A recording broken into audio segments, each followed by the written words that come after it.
It's Just an Animal by Diane. To my friends Darren and Princess who helped inspire this story. It was a bright sunny morning in Mississippi. Birds were singing, people were talking, and squirrels ran around in the trees. Meanwhile, two friends sat in the back of a car, both excited for a day at the zoo. "Are we there yet?" David asked for the 10th time. "Not yet," his dad said from the front. David and Jenny groaned. It felt like forever to Jenny, and she couldn't wait any longer.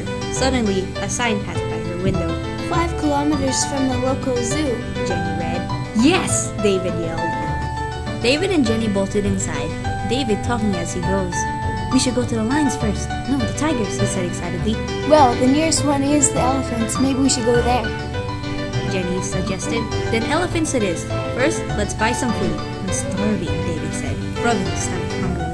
So, they bought some food. They had cotton candy, Coca-Cola, popcorn, and armfuls of peanuts. Jenny hoped she won't be having a food baby anytime soon. They arrived at the elephants.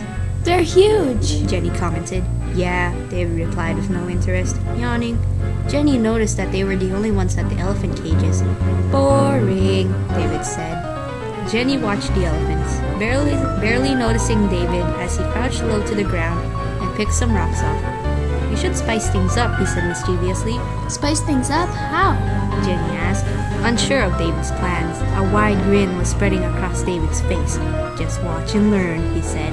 Jenny didn't like where this was going. With one big motion, David threw a rock at the nearest elephant, causing a chain reaction between all the elephants. David laughed, Jenny looking horrified. I don't think you should be doing that, Jenny gasped. "Why? It's just an animal," David said. "Oh, right," Jenny mumbled. "Let's go to the petting zoo. There shouldn't be any kids yet at this time. Besides, your uncle works there, right?" David asked. Jenny nodded. "Good. I always wondered what it's like to ride a goat into battle," David said happily. I don't know if... Jenny started. She was cut off with David running to the area of the petting zoo. "Wow!" they said in unison. It was breathtaking and not like the muddy place Jenny thought she would see. Jenny's uncle greeted them at the entrance, wearing his uniform. "Good morning, you two. Here to see the animals?" Jenny's uncle questioned. "Yep, and to feed them too," David said with an innocent smile. This isn't good, Jenny thought. "Nice to see you guys helping out. Just be careful with them," Jenny's uncle said as he walked off with 2 buckets of oats. David hopped onto the goat, gripping the horns tightly. "Look at me! I'm riding a goat into battle!" David yelled happily. The poor goat bleated, helplessly being pushed to the right, then to the left.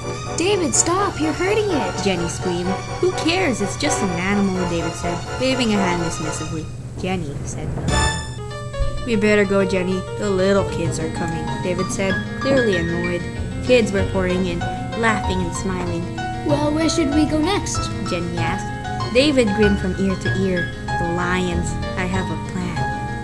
I don't know about this, David. Jenny said unsurely. "Stop being a chicken. We'll be fine," David said, walking forward. But... Jenny started. "I went to that boring butterfly migration with you last week, so the least you could do is stay with me in that cage," David said, cutting her off. Jenny frowned at the ground. She had no other choice. Jenny watched with a sick feeling. This isn't right, she thought. "Still coming?" he asked. I'm fine right here, she replied. "When I was your age, I did this all the time," David said, frowning at her. I'm a year older than you, Jenny pointed out. "Whatever, I'm still going to try and train this ugly thing," David puffed. Jenny couldn't help but watch in horror as David walked forward and stepped right in front of the lion. The lion shifted in its sleep.